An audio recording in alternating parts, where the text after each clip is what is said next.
بسم الله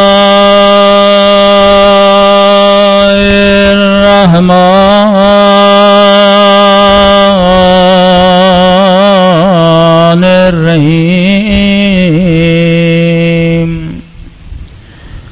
الحمد لله رب العالمين الحمد لله كما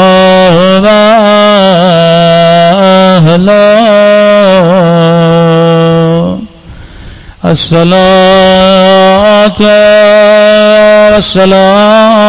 والسلام على سيد المرسلين وخاتم النبيين أبي القاسم محمد اللهم صل على محمد وعلى آله الطيبين الطاهرين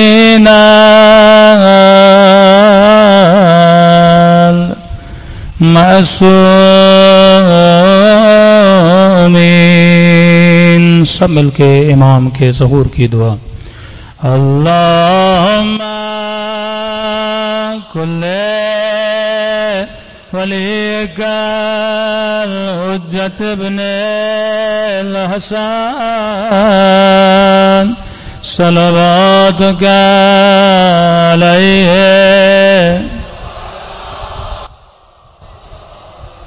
في هذه الساعة وفي كل وليا وحافظا وقائدا وناصرا ودليلا ولا حتى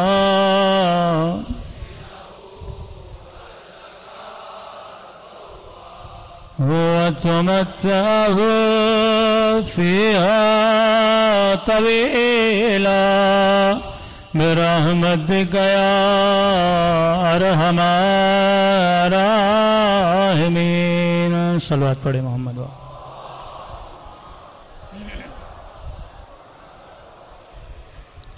بسم اللہ الرحمن الرحیم رب اشرح لی صدری ویسر لی امری واحلل عقدۃ من لسانی یفقهوا قولی اما بعد فقط قال سبحانہ وتعالی فی محکم کتابہ ان فی خلق السماوات والارض واختلاف اللیل والنہار لآیات لأولی الالباب صلوات پڑھے محمد وعلی محمد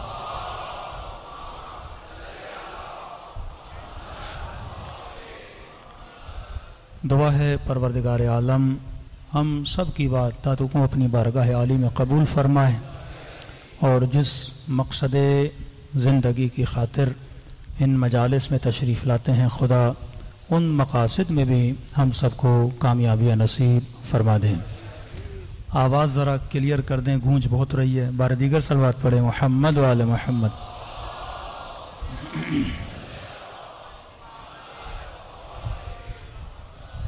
پروردگار عالم اپنی کتاب میں اس آیہ کریمہ میں صاحبان عقل صاحبان لب کا ذکر کر رہا ہے کہ ہم نے زمین اور آسمانوں میں اپنی علامتیں اپنی نشانیاں چھپا کے رکھی ہیں اور ان نشانیوں میں غور و فکر وہ کرتے ہیں جو اولی الالباب ہیں عربی میں لب بولتے ہیں مغز کو جب آپ اخروٹ لیتے ہیں تو اس کے دو حصے ہوتے ہیں ایک اس کا کور ہوتا ہے ایک اس کے اندر مغز ہوتا ہے تو اولی الالباب وہ ہوتے ہیں کہ جن کے اندر مغز موجود ہو اور وہ صاحب لب نہیں مطلب اخروٹ کا کور ہو پر اندر مغز نہ ہو.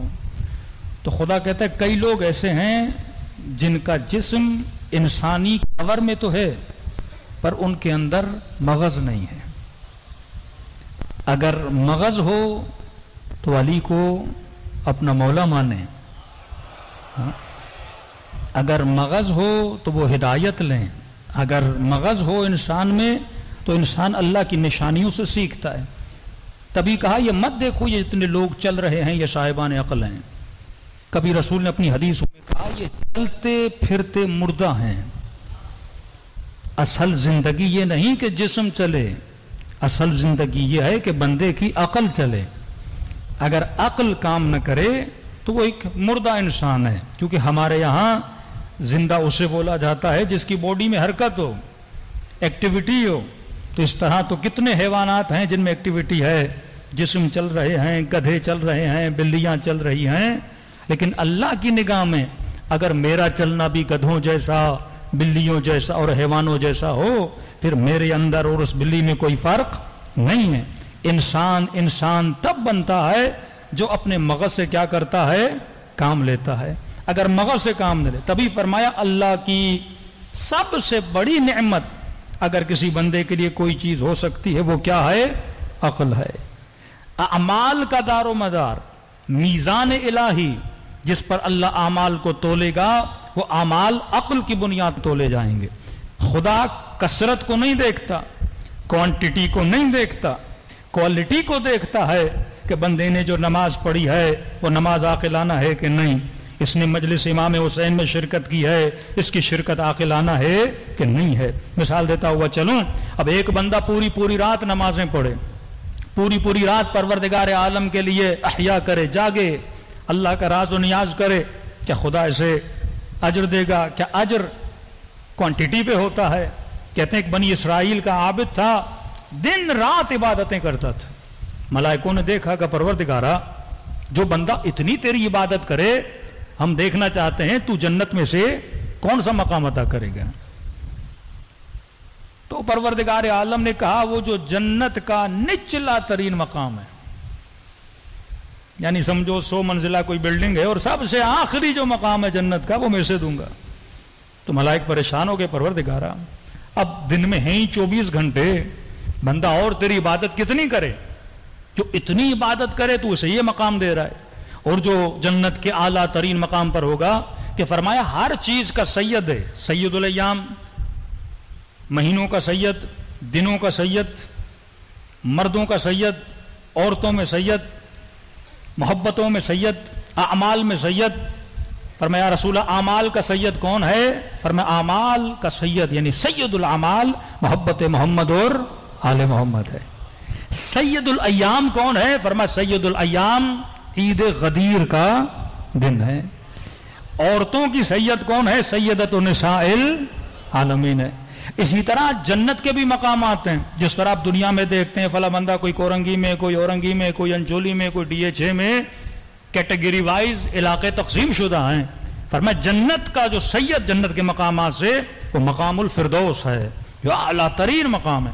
اب ملائک نے پریشانی پوچھا پروردگارا جو بندہ اتنی عبادت کرے، یعنی 4-5 گھنٹے سوتا ہے، پھر اٹھتا ہے، پھر مصلی عبادت پر بیٹھ کر تیری عبادت میں مشغول ہو جاتا ہے، اور کتنی عبادت کرے کہ اتنی عبادت کرنے والے کو تو اتنا کم مقام دے گا؟ تو بتا تو صحیح اعلیٰ مقام کسے ملے گا؟ خدا نے کہا کام کر، پہلے جا کے اسے مل کے آ، پھر تجھے اندازہ ہوگا کہ میں نے اسے اتنا نچلا مقام کیوں دیا. بشراً سویہ اسے بشری لباس میں ملک کو بھیجا، تمثیل کی اس کی. یہ آیا اس بنی اسرائیل کے دن رات عبادت کرنے والے عابد کے ساتھ ملنے. کہتے ہیں جیسے بیٹھا، بہار کا موسم تھا، زمین پہ ہریالی، سرسبز گھاس اگی ہوئی تھی زمین پر. عباد اللہ کی نشانی ہے کہ وہ جب اللہ کی نعمتوں کو دیکھتے ہیں تو سبحان اللہ کہتے ہیں. نعمت کو دیکھ کر ریفرنس خدا کی طرف جانا چاہیے، نعمت کو دیکھ کر سورس پروردگار عالم کی طرف جانا. نادان انسان ہوتے ہیں جو نعمت پہ رک جاتے ہیں. اولیاء کی نشانی نعمتوں سے اپنے ذہنوں کو اللہ کی طرف منتقل کرتے ہیں. کہ جس عابد کو سلام کیا اس نے جواب دیا کہ ماشاءاللہ آپ دن رات عبادت کرتے رہتے ہیں، کتنے بڑے عابد ہیں. کہ اللہ کا شکر ہے، کہ کھانا پینا کھائیں گے، کہ نہیں میں روزے کے عالم میں ہوں، کہ ٹھیک ہے، کہ کوئی شکایت، روزگار کیسے گزر رہا ہے، دن کیسے گزر رہے ہیں؟ اس عابد نے کہا الحمدللہ ہر چیز اچھی گزر رہی ہے، لیکن ایک چیز پر مجھے دکھ ہے۔ کہ کیسی؟ کہ دیکھو اتنی ہریالی، سرسبز زمین، کتنا ہرا بھرا موسم، اللہ کی حکمت کے خلاف ہے۔ کہ کیا؟ کہ اتنی ہریالی ہے، اب دیکھو گے 1-2 مہینے گزریں گے، ساری سبزیاں، ساری ہریالی سوکھ جائے گی، یہ ساری فصلیں ضائع ہو جائیں گی۔ اچھا نہ ہوتا خدا اپنے گدھے کو بھیجتا، وہ اس گھاس کو کھاتا تاکہ یہ گھاس ضائع نہ ہوتی۔ یہ بندے خدا جو ملک مقرب خدا اس کے پاس آیا تو پریشان ہو گیا کہ بندہ خدا تو دن رات عبادت کر رہا ہے، پروردگار عالم کا کیا کوئی گدھا ہوتا ہے؟ اس نے کہا تم کیسی باتیں کر رہے ہو، جو میرے پاس گدھا ہے تو خدا کے پاس اور بھی بڑا ہوگا، ہمارے پاس بھینسیں ہیں، گدھے ہیں، ہر چیز ہے، تو کیا خدا کے پاس نہیں ہوں گی؟ اس نے دیکھا کہ اس بندے کی توحید ہی کمزور ہے، اس کے پاس معرفت پروردگار عالم ہے ہی نہیں، اس کے سجدے ٹکر سے زیادہ کوئی اہمیت نہیں رکھتے، اس کا ذکر لقلق زبان سے زیادہ کوئی اہمیت نہیں رکھتا۔ تبھی فرمایا التفکر ساعہ، 1 گھنٹے، بعض علماء فرماتے ہیں 1 لمحے کا سوچنا افضل من 70 سنہ، 70 سال سے افضل ہے۔ یہ 70 سال بار بار آپ مثال سنتے ہیں اہل بیت کے کلام میں، 70 سال ایک بندے کی ایوریج لائف ہوتی ہے۔ لوگ 70 سال جیتے ہیں اور دنیا سے چلے جاتے ہیں، پاکستان میں تو 55 اور 60 ایئر سے زیادہ کوئی جیتا بھی نہیں ہے، تو 70 سال کی زندگی، تو ترجمہ اگر اس طرح کیا جائے تو غلط نہیں ہوگا، 1 لمحے کا سوچنا 1 عمر کے برابر ہے، ایک پوری زندگی کے برابر ہے، کیونکہ اگر بغیر فکر کے زندگی دی جائے، زندگی جی جائے، اس زندگی کا کوئی فائدہ نہیں ہے۔ تبھی کہا خدا اگر اعمال کی سزا اور جزا دیتا ہے تو اللہ کا جو ترازو ہے، جس بنیاد پر میری نمازوں کو، میری مجلسوں کو، میرے اعمال کو تولا جائے گا، وہ کس بنیاد پہ تولا جائے گا؟ آپ کی عقل کی بنیاد پہ تولا جائے گا، جس کی عقل جتنی زیادہ اس کا اجر اتنا زیادہ۔ اب عقل کل ہیں رسول، اور رسول نے کہا انا مدینۃ العلم وعلی بابها، میں شہر علم ہوں اور علی اس کا کیا ہے؟ دروازہ ہے۔ تو جو جتنا علی اور آل علی سے قریب ہوگا اس کی عقل اتنی زیادہ ہو جائے گی۔ تو مجلسوں میں آنے کا ایک مقصد یہ بھی بنا کہ ہم مجلسوں میں آ کر اپنی عقل کے پیالے کو بھرتے ہیں تاکہ خدا محمد اور آل محمد کے صدقے میں ہماری عقل کو کیا کرے؟ بلند کرے۔ صلوات پڑھے محمد و آل محمد پر۔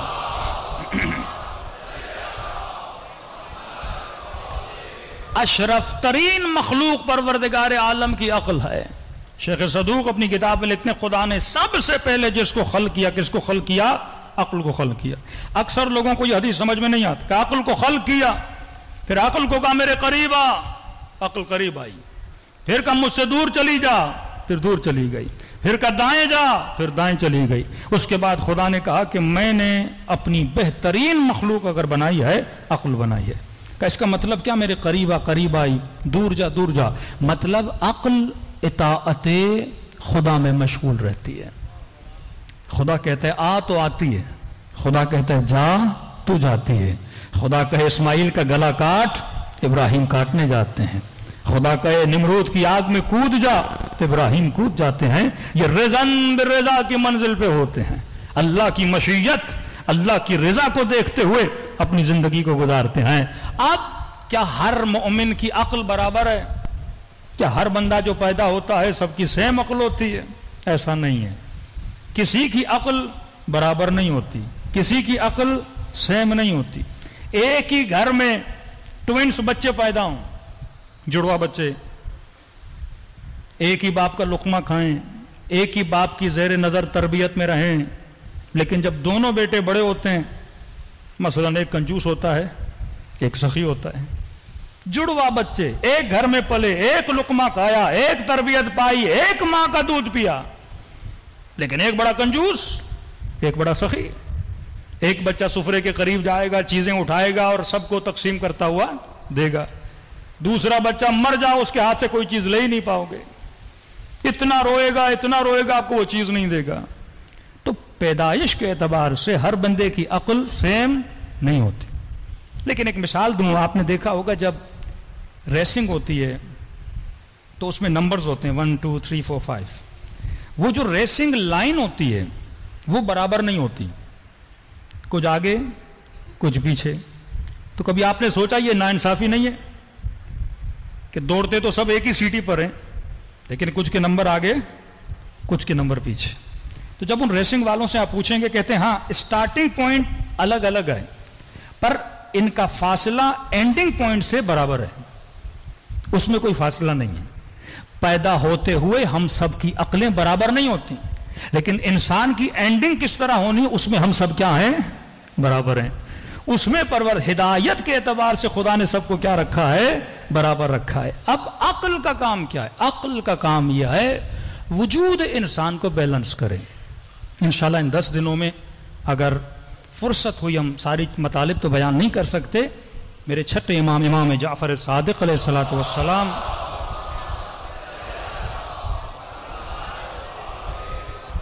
مولا کی ایک حدیث ہے جس کی شرح امام راحل امام خمینی نے لکھی ہے. جنود عقل اور جنود جہل، لشکر عقل لشکر جہل. کہتے ہیں 75 لشکر ہیں جہالت کے اور 75 لشکر ہیں عقل کے. یہ ہر انسان کے اندر ہیں بالفعل یا بالقوہ. بچہ بچپن میں اگر حسود ہے، کنجوس ہے، تو یہ کنجوسی جہالت کے لشکریوں میں سے ایک لشکر ہے. اب اس نے بڑے ہو کر اس لشکر کو شکست دینی ہے اور اس کی جگہ پہ دوسرا لشکر، دوسرا سپاہی بٹھانا ہے جس کا نام کیا ہے؟ سخاوت ہے. ہو سکتا ہے کوئی بندہ حسود ہے، حسد لشکر جہل کا سپاہی ہے، اس کی جگہ پہ اس نے غبطے کو بٹھانا ہے کہ کسی مومن سے حسد نہیں کہا نا، دعا کرنی ہے اگر خدا نے اسے وہ مقام عطا کیا مجھے بھی وہ مقام عطا کرے.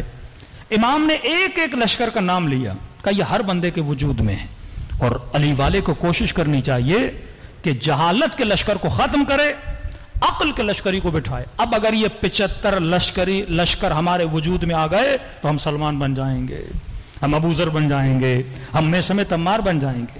ہم مجلسوں میں میثم کی تعریفیں کرتے ہیں، حبیب کی تعریفیں کرتے ہیں، پتہ تو چلے حبیب کیسے بنا، میثم کیسے بنا.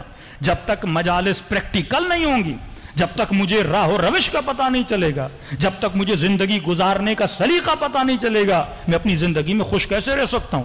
فرمایا مومن کے دل پر خدا ایک سکون نازل کرتا ہے کہ دنیا کا کوئی ٹینشن، کوئی پریشانی اس کے وجود کو تلاطم میں نہیں لا سکتی. یہ مومن وہ ہے جس نے ان جنود عقل اور جنود جہل، لشکر عقل اور لشکر جہل کو پہچانا ہے. دوسری دلیل اس ٹاپک کو اختیار کرنے کی کہ آج جو ہمارے ملک کے حالات چل رہے ہیں، مکمل طور پر اس ملک پر جہالت کی حکومت ہے، عقل کی حکومت نہیں ہے. لوگ یہ سمجھتے ہیں کہ جہل کے مقابلے میں علم ہے. اللہ کے معصوم فرماتے ہیں نہیں، علم جہالت کے مقابلے میں نہیں ہے، علم کے عقل کے مقابلے میں جہل ہے، علم کے مقابلے میں جہل نہیں ہے. کیونکہ آپ کے معاشرے میں کئی ایسے عالم ہیں جو جاہل ہیں. جاہل اسے بولتے ہیں جس میں عقل نہیں، جاہل اسے نہیں بولتے جس میں علم نہیں. قاضی شرح صاحب علم ہے لیکن عقل ہے کہ نہیں؟ عقل نہیں ہے مطلب جاہل ہے. معصوم کبھی اسے جاہل نہیں کہتے. جو بی اے پاس ہے، ایم اے پاس ہے، پی ایچ ڈی ہے، ڈاکٹر ہے، پروفیسر ہے، ہو سکتا ہے پروفیسروں پر جاہل ہو. تو دنیا جاہل اسے بولتی ہے جو ان پڑھ ہے، اہل بیت جاہل اسے بولتے ہیں جو بے عقل ہے. بتائیے کس چرسی، کس موالی کو نہیں پتا کہ نشہ نقصان دہ ہے؟ میں ایک انٹرویو دیکھا، اس چرسی سے پوچھ رہا ہے نشہ کو نقصان دہ ہے، کیوں پی رہے ہو؟ عقل نہیں ہے، جاہل ہے.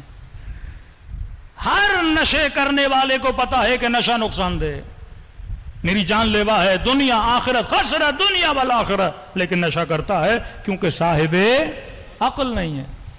یہ ناچنے والے، یہ گانے والے، یہ فحاشی پھیلانے والے، یہ ظلم کرنے والے، کس کو نہیں پتا کہ آخرت میں جواب دینا ہے؟ کس کو نہیں پتا کہ گناہ ہمیں جہنم کی طرف لے جائے گا؟ علم ہے اس کے پاس، عقل نہیں ہے. اس عقل کو بندہ مضبوط کرے. جناب یوسف کا واقعہ 100 آیتوں میں خدا نے بیان کیا یہ بتانے کے لیے کہ شہوت تیرے پاس بھی ہے، شہوت سب کے پاس ہے. یوسف کے پاس بھی شہوت تھی، لیکن یوسف نے اپنی عقل کی مینجمنٹ کے اندر اپنی شہوت کو کیا کیا؟ کنٹرول کیا. عقل بہترین مینیجر ہے جو تمہارے جذبات کو، تمہارے احساسات کو، تمہارے غصے کو، تمہارے حسد کو کنٹرول کرتا ہے. ان گھروں میں تباہی بپا ہو جاتی ہے. کتنے جوانوں کی انرجیاں تباہ ہو جاتی ہیں. کتنے گھروں میں 10-10 سال 15-15 سال فضول قسم کے جھگڑے، بہو کے پتہ نہیں ساس کے جھگڑے، بیوی کے جھگڑوں میں انرجیز تباہ ہو جاتی ہیں، کیونکہ کسی کو نہیں پتا کہ میں نے اپنے جذبات کو کنٹرول کیسے کرنا ہے، میں نے اپنے حسد کو ہینڈل کیسے کرنا ہے، میں نے اپنے غصے کو کنٹرول کیسے کرنا ہے، میں نے اپنی زبان کو کنٹرول کیسے کرنا ہے. اور یہ کون بتائے گا؟ یہ مکتب اہل بیت میں اہل بیت علیہ الصلوۃ والسلام، جن کو باب مدینۃ العلم کہا، جو صاحب علم رسول اور صاحب علم خدا ہیں، وہی ہمیں بتا سکتے ہیں کہ تم نے اپنے اوپر کنٹرول کیسے کرنا ہے. صلوات پڑھے محمد و آل محمد پر.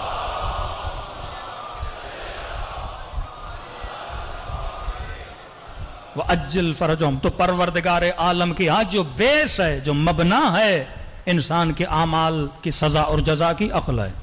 اب دیکھیے ایک بندہ دن رات نماز، ہمارے دوست سے ریسنٹلی ان کو طالبان کے لوگ عراق میں لے کر گئے، بہت بڑے افغانستان کے نیوز اینکر تھے، بہت بڑے اینکر تھے. تو برملا بولتے تھے، وہ ڈرتے نہیں تھے، ان کی پالیسیوں کے اگینسٹ بولتے تھے.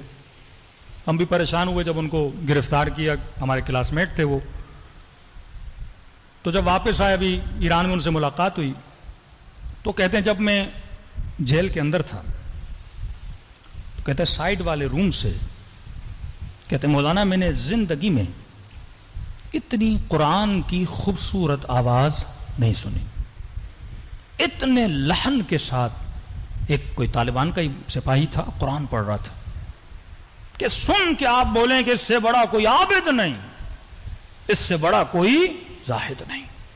خوارج کی نمازوں کو دیکھ کر لوگ پریشان ہوتے تھے، ماتھوں پہ سجدوں کے نشان، اور انہی خارجیوں میں سے کوئی آیا اور قاتل علی ابن ابی طالب بنا.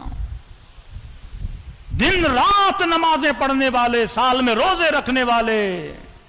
آپ صفات دیکھ کر انسان دھوکہ کھا جاتا ہے بندہ کتنا متقی اور پرہیزگار ہے. لیکن وہی بندہ بم باندھ کے مسجد میں آتا ہے، اللہ اکبر، اور سارے لوگ چلے گئے، کیونکہ صاحب عقل نہیں ہے.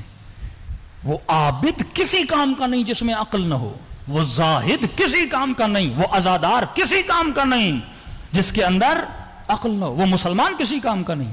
آج معاشرے کو بے عقلی نے گھیرا ہوا ہے، جس کو ہم بولتے ہیں ماڈرن بے عقل. ایک تو جہالت تھی، جہالت عرب، جہالت کہن، جس جہالت کو رسول خدا ختم کرنے کے لیے آئے. اپنی ثقافتوں میں الجھے ہوئے، اپنے ماحول میں الجھے ہوئے، اپنی رسموں میں الجھے ہوئے عرب عجیب غریب قسم کے قانون بنائے ہوئے تھے. ان ساری ثقافتوں کو رسول نے آ کے توڑا، ان کی جہالتوں کو ختم کیا. لیکن آج کا جاہل اپنی جہالت پہ فخر کرتا ہے، اللہ کی نافرمانی کر کے فخر کرتا ہے، اللہ کی مخالفت کر کے فخر کرتا ہے. تبھی فرمایا حدیث کے جملے رسول خدا کے کہ اللہ نے تجھے 2 نبی عطا کیے ہیں. ایک نبی ایکسٹرنل ہے، ایک نبی انٹرنل ہے. باہر والے نبی پر سبھی ایمان رکھتے ہیں. اشہد ان محمدن عبدہ ورسولہ. کون سا ایکٹر، کون سا مسلمان، کون سا سیاستدان، کون سا حکمران ہے جو یہ کلمہ نہ پڑھے؟ میں گواہی دیتا ہوں محمد اللہ کا رسول ہے. اور ہم شیعہ تو تھوڑے اور بھی تیز ہیں ان چیزوں معاملات، کہ اگر کوئی رسول کی بات نہ مانے اس پہ لعنت ہے، اگر کوئی رسول کا حکم نہ مانے اس پہ لعنت ہے. رسول فرماتے ہیں قیامت کے دن اس مسلمان کو اٹھایا جائے گا، اللہ کہے گا بھیج دے اسے جہنم میں. کہے گا پروردگارا کیوں بھیج رہے ہو؟ کہا کہ تو نے میرے نبی کو قتل کیا. کہے گا پروردگارا میں تو رسول کے زمانے میں تھا نہیں، 1400 سال بعد پیدا ہوا، نہ نبی کو دیکھا نہ مصطفیٰ کو دیکھا، میں تو کلمے پڑھتا رہا، اس کی نعتیں پڑھتا رہا، اس کے سرود اور نشیدیں پڑھتا رہا، اور آپ کہہ رہے ہو میں نے نبی کو قتل کیا. کہ نہیں، وہ ایکسٹرنل نبی تھا، باہر والا. تم نے اپنے انٹرنل نبی کو قتل کیا. نبی الباطن،